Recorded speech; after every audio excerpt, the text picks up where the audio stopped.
What's poppin' guys, Aether here.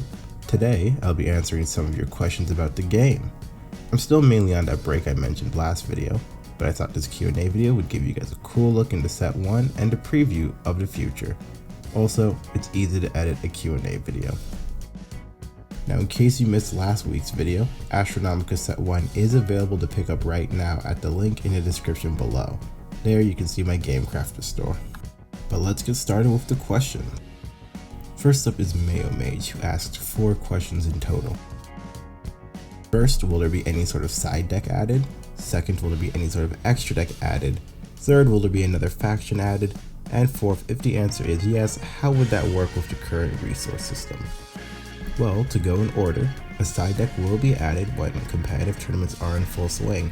And if you think you'd be interested in competitive tournaments, make sure to join Discord. For extra decks, I think those are a hard thing to balance because they eventually turn into toolboxes of answers. There's a chance there could be an extra deck in the game, but it will probably be a little bit later down the line. Now there will definitely be another faction be added. Maybe not in set 2, but keep your eyes open, you never know. And for the resource system, let's just say it might be the start of its own new triangle. After all, nothing limits me to one new faction. Alright, the next batch of questions are from Dark Voider. First up, can you run more than 30 cards in the deck, and what's the cap size? Second, what are your plans for set 2? Third, what rate did you start making your cards in? And fourth, who is the most overpowered card in Astronomica, and why? Well, first up, unfortunately the limit for the main deck of Astronomica is 30 cards in the main format. Sorry about that. Set 2 has a bit of a smaller scope than Elysium Expedition. In fact, it's kind of a parallel storyline and doesn't have as much impact on the characters in set 1 as you might think until later. It definitely has some surprises though that I can't wait for you to see. Now, for the rate that I made my cards in, I gotta say it's variable. My motivation changed by today, and I find it can be hard to push yourself to do something you don't want to do.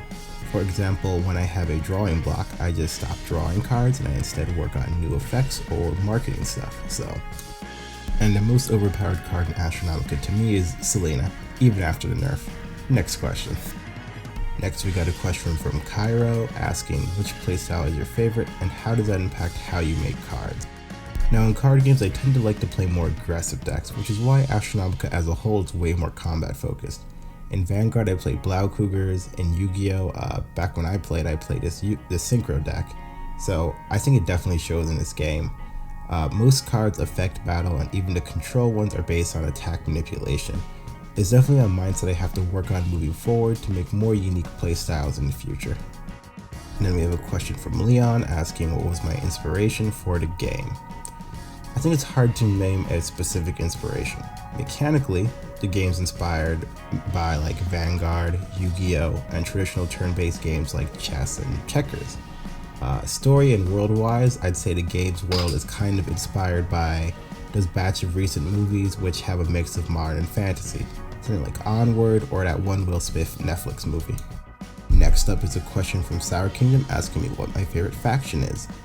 Well, to me, it's Legion Corps. If you've ever played against me on the Discord server, I mainly run a Legion Corps Elves deck, and I love playing it, so I'd probably say Legion Corps are my favorite faction, but it tends to change as I'm designing cards. And lastly, we have 2 questions from Eat Bread. Now, his first question was, where do you see your TCG in the future? And his last question was, what are your plans in the upcoming sets? Well, I think it's hard for me to envision where my game will be in the future. I'd love to keep the game going as long as you guys want to go, and as long as I'm motivated to keep it going. I think overall I just want to see the game grow bigger, and to see people talking about my game. Coming up, I have some pretty sizable plans, even outside of sets. For example, soon I will be making a video showing off the 3rd starter deck and a few crossover cards with other games. I don't know if I mentioned this before, but the first 5 or 6 sets make up a little bit of a story arc in Astronomica, and that's the main thing I've been focusing on right now. So I can't wait to show more of that as sets come out. But that's all we have for today's Q&A video. Thank you guys so much for submitting questions across YouTube and Discord. And I will take this opportunity to mention that you should join the Discord if you haven't, to play games with other players. But yeah, thank you guys for 200 subscribers, and once I'm back into the full swing of things, I can't wait to show off some strategies, gameplay, host a tournament for the game, and go full force into the future of Astronomica. But for now, like if you liked it, subscribe if you loved it, please join the Discord, and take care until the next time.